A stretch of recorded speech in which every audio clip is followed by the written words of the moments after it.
Dobrý den, jmenuji se Jakub Jaroš a chtěl bych vám představit přednášku na téma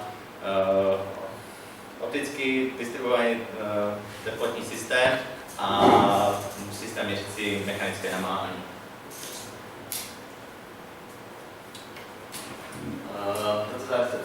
Tento systém dokáže měřit teplotu po celé délce vlákna a i jeho mechanické namáhání, kdy vlastně dokáže změřit nějaké ohyby, dokáže změřit i jeho poškození s tím, že dokáže znamenat i velmi malé změny. Rozlišení tohoto systému, protože je na Brylowském rozptylu, je 0,5 metrů. Dosah tohoto systému je okolo, u některých nových technologií je to testováno až okolo 100 km. Tento systém běží na single modu. Je to právě výhodnější technologie než na multimod. Laser používá vlnovou délku 1550 nm a celé je to založené na stimulovaném Brylonovém rozptylu.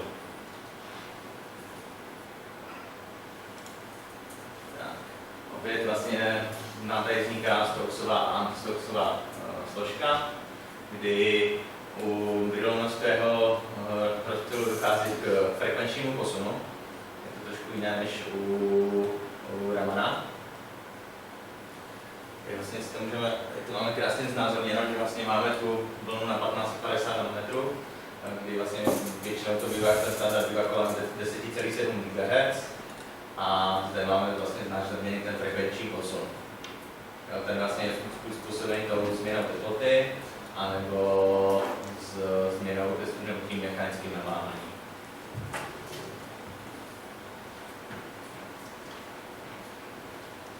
Tady je vlastně celý ten systém, jaký to je.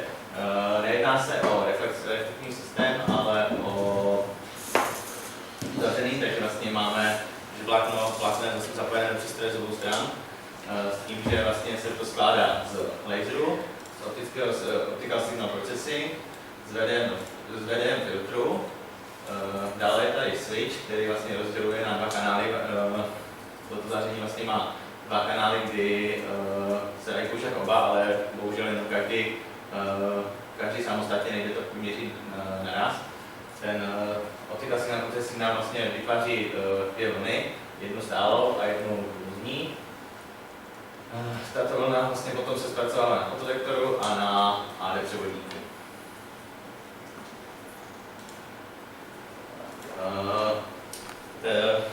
Ty vlastně mechanické namáhání i teplota působí na vlákno současně, s tím, že vlastně je potřeba to oddělit, je třeba rozeznat, jaká ta veličina na to působí. Při teplotní změně ta změna na ten frekvenční posun je velmi malý, je to v tisícinách GHz. U mechanického namáhání dochází k mnohem většímu frekvenčnímu posunu, takže takhle se to potom dá rozeznat. Tak, co se týče uchycení. Vlákno by mělo být nějak pevně spojené s tím měřeným předmětem. Co se týče teploty, tak vlastně tak, aby ta teplota vlastně působila na to vlákno. Co se týče mechanického namáhání, tak například u nějaké trubky nebo dejme tomu ropovodu, vlákno by mělo být nataženo rovně po délce, pokud nedoporučuje nebo nepoužívá se nějaké natažení, dejme tomu šroubovitě kolem toho omotání, protože tam je potom, tam vlastně dochází nepřesnostem. Tam se rozloží ta síla a nedochází vlastně ke správnému měření, je tam úplně potom minimální. Pro měření se používají speciální kabely, nebo tak řečeno. Pro měření teploty lze použít i klasické telekomunikační vlákna, protože tam, co se týče snímání teploty, tak tam není žádný problém.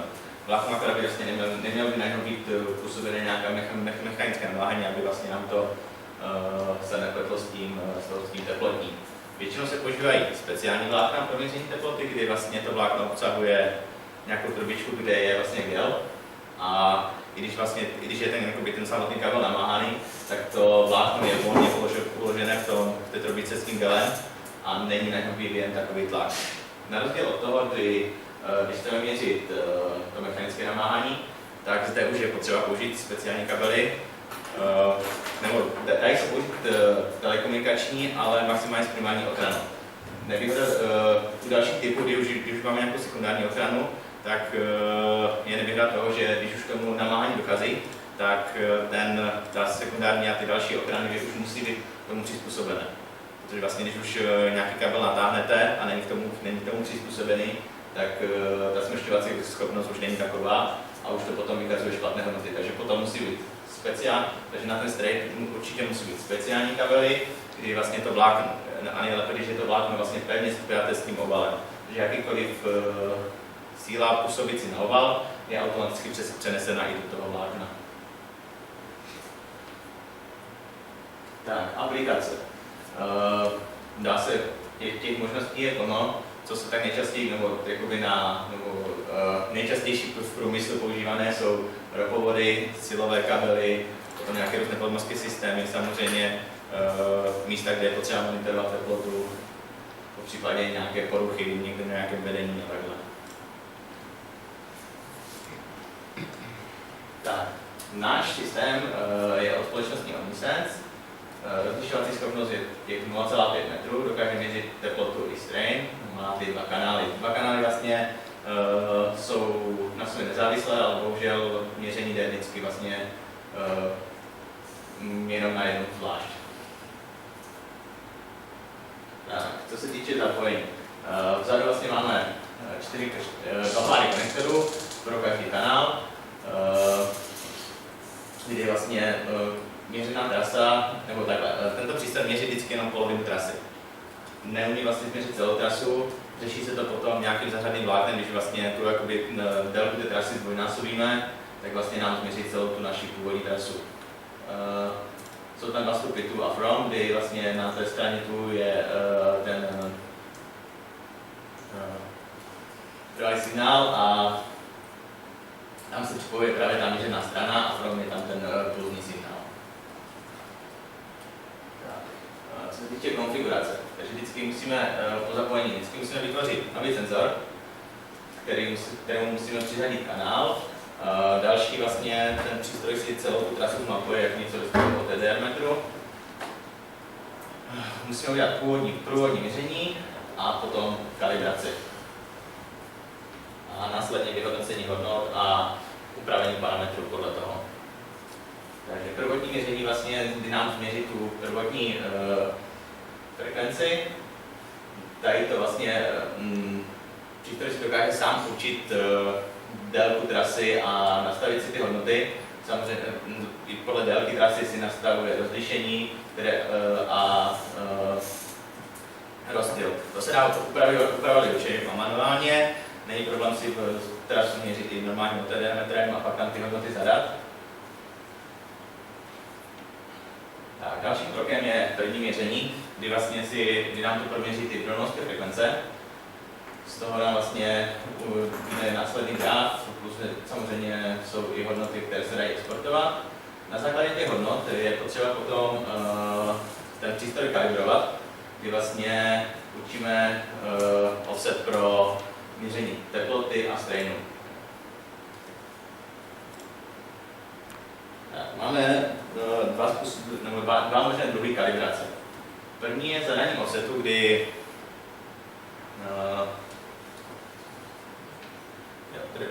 první možností je zadání offsetu. To musíme ale o tom vlákně vědět, nebo musí to být vlákno víceméně vyrobené ve spolupráci s tím výrobcem, kdy vlastně ta hodnota toho vlákna je už výrobcem garantovaná. V tom případě stačí zadat jenom tu hodnotu, vlastně, nebo ty parametry toho vlákna a to vlákno už je potom skalibrované. Druhým možnostem je, kdy si vlastně musíme znát nějakou teplotu nebo nějaký ten strain na té trase a podle toho přiřadíme k určité drobnovské frekvenci. To se dělá tak, že vlastně si danou trasu si můžeme rozkoskovat na jednotlivé sekce a v každé sekci můžeme udělat jednotlivé kalibrace. Takže vlastně třeba, když víme, že tady v tomhle místě to má zrovna třeba 22 stupňů, tak v té dané drobnovské frekvenci přiřadíme tuto teplotu, tak samo to platí pro string. Tento přístroj dokáže i tady ty sekce oddělit, takže můžeme vlastně jednou sekcí měřit teplotu, jednou sekci mechanické naváhání. Co se týče ještě další kalibrace, tak rozhodně, když víme, že budeme měřit nějaké dva oddělené úseky, kdy každý bude mít jakoby jiný teplotní rozptyl, tak jednotlivé ty úseky je lepší kalibrovat zvlášť, protože tam potom dochází chyby. Když už potom někde budeme měřit něco, třeba nějaké nulové teploty a někde okolo třeba 90 stupňů, tak už by tam mohlo docházet k chybě.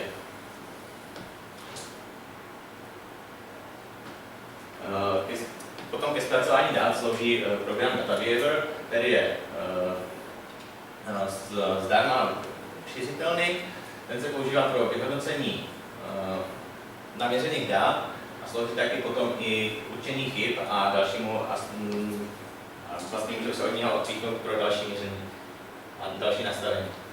Zde vlastně máme zobrazené už daný strain, kdy vlastně bylo tady v tomhle případě naměřený nějakých 6 hodnot, kdy vlastně vyvíjí průběh v čase, jak se vlastně ten strain postupně zvedal. Bylo to měřeno v rozmezí 2 minut, tady v tomhle konkrétním případě vlastně jsme měli nahnuté vlákno na desce, která se ohýbala a vlastně nám tady potom rostl ten tlak. Tak, co je důležitá položka, tak je gain. Zde se musíme vlastně věnovat tomu, aby byl ten průběh celistvý. V případě, že bude třeba jenom poloviční, tak měření bylo špatné, protože byl nastavený špatný rozsah a je potřeba při, jak se zjišťovala ta frekvence, nebo jak se by nastavoval ten senzor, tak je třeba nastavit větší rozkmit, aby vlastně, protože takhle by nám to ta hodnota vlastně byla už mimo rozsah a měřilo by to době. Tak, nějaké zhodnocení, takže dokážeme změřit teplotu a namáhání po celé délce trasy. Nejčastější využívání v průmyslu. Co se týče zase nákladu, je to zase nákladný způsob měření, kdy ten přístroj se pohybuje okolo $100,000, ale zase když si vezmeme, že je to používáno na nějaké 20 km trase, tak se to rozpočítá, není to efektivné. Takže děkuji za pozornost.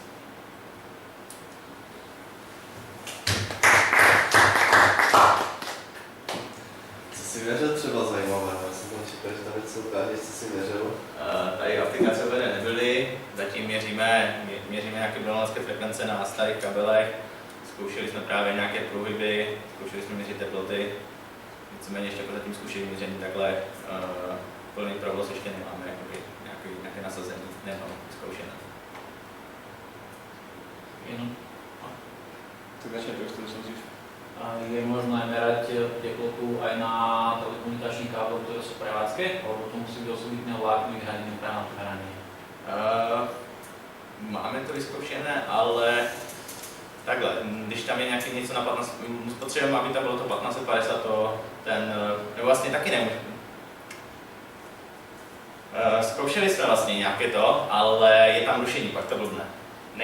Musí být jakoby, ten moment musí být ten provoz odpojený, jakoby. Jo, nejde to naraz s provozem. Asi sa mu nepáči, keď musíte tam... Áno.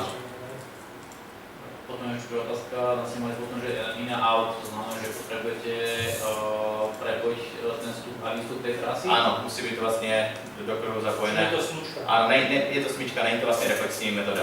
Není to tak ako štamp, že jeden koniec a... No, není to klasika, kdy vlastně jenom svítíte a vlastně vám se vrací, ale je to smyčka, prostě už to musí být uzavřený okruh. A keď to zlúčku spravíte, tak potom meráte tú jednu trasu, čiže... Ale dvakrát vráca sa ti po tej istej, po tej istej kvázi trase. Nemusí sa teoreticky, pokiaľ... Potrebujete mať dvě vlákna na to merání. Ano, vždycky, nebo musíme být na obou stranách takhle, jo? Musí být vlastně vyřazené, ale ideálně dvě vlákna, kdy vlastně na konci je to propojené a tím druhým vláknem se to vrací, tím se vlastně omezí i ta délka, kdy vlastně nám to měří ten přístroj jenom polovinu trasy. Takže když to bude jedním vláknem tam, druhým zpátky, tak vlastně to jedno vlákno změříme celé. Já myslím, že to taky bylo prosím tě, ty jsi tady ukazoval obrázek, kdy jsi říkal, že se nastavuje to vlákno automaticky novým offsetem. Ano. A já bych se chtěl zeptat, jak se teda, jak ten výrobce ten offset jako při té výrobě nastaví, čemu nastavuje? To je takhle, že, že třeba ten výrobce Drag, oni spolupracují přímo s Omnisense a vyrábí vlákna přímo pro ně. S tím, že vlastně ty vlákna oni sami proměřují a potom k tomu můžou dát nějaký kalibrační protokol. Jo, to chápu, ale ten offset, jako, čím ho při té výrobě jako ovlivní? Jako to nějaké materiálové složení nebo poměr jádra a pláště? Může to být materiál, jo. Ono vlastně, když jsme zkoušeli, když vezmete dvě stejné špulky ze stejné série, tak pokaždé vlastně jakoby to vlákno je jiné. Jo. Vždycky, i když si nastavíš nebo proměříš si jedno vlákno a potom vezmeš, v rámci jedné špulky si to dá, jo, že vlastně můžeš vždycky garantovat, že ta špulka je stejná. Jo. Ale když vezmeš jinou špulku, tak už ten offset je jiný. Už ti to bude vykazovat jiné hodnoty a můžou být o dost jiné. Percentuálne si ako? Že Percentuálně? Vlákno ku vláknu, cirka. Když vám to řeknu takhle přímo už přepočtu na teplotu, tak někde nám to ukazovalo, když jsme vlastně měli skalibrovou vlákno, ukazovalo nám to 10 stupňů a připojili jsme jinou špulku, kterou jsme mysleli, že je jakoby ze stejné série a všechno, tak už nám to třeba ukazovalo 25. No, to je dost. Jo, nejde o trochu, jo, rozhodně. No, tam môže na to vplývať primárne priemer jadra Ano. vlákna. Čím menšie jadro, tým menšia efektívna plocha, väčší prierez. Takže väčšie nelineárne jadro, čím je menšie. Čeho se dá třeba měřit to mechanické namáhání? Jaké jsou třeba aplikace? Aplikace? Kde se to dá použít, prostě chci. Takhle, používá se to třeba právě na těch ropovodech, jo, kdy vlastně, nebo u různých třeba v aplikacích, když je nějaké potroby zakopané v zemi nebo takhle, jo. Takže vlastně, když se lehce vyhne, tak tam dochází trochu k pohybu a už to vlastně signalizuje. A dorazit asi nebude moc Prosím? Rozsah, jaké napětí on dokáže měřit, asi nebude moc velký, že? No, tak to potom záleží, co vydrží to vlákno asi spíš. Jo. Ale jinak je to jako velmi jemné. Jo. Tam už dokáže i velmi malé ohyby už jako zaznamenat. Tak to namáhanie musí byť v ťahu alebo v strihu? V tahu. V ťahu, Jo, takhle, když budete na něho jakoby tlačit na to vlákno, tak si to neměří. No. Takže to musí být připevněné nějakým způsobem. Ano, musí to být nějak přichycené. Jo, ono to je trošku taková slabina, že musí se to dobře přichytit. Jo, že to vlastně musí to dobře pracovat, navíc i buď to dán lepivo nebo ta páska, čím se to přichycuje, tak musí mít nějaké vlastnosti, jo? Protože zase třeba dejme tomu, kdybyste to dali na nějaký obyčejný silikon, tak zase ten silikon dokáže pohltit trošku ten ohyb, jo? On je pružný. Ano. Čiže čím menej pružné, tým Ano. Je najlepšie do epoxyku. Je to tak, jako ideálně to je prostě, ať to má co nejbližší vlastnosti tomu, co chceme měřit. Ale asi je rozumné predpokladať, že dané meranie bude v podstate realizované v nejakom bode v princípe. Ano. Čiže nebude možno to až také nejaké extra dĺžka.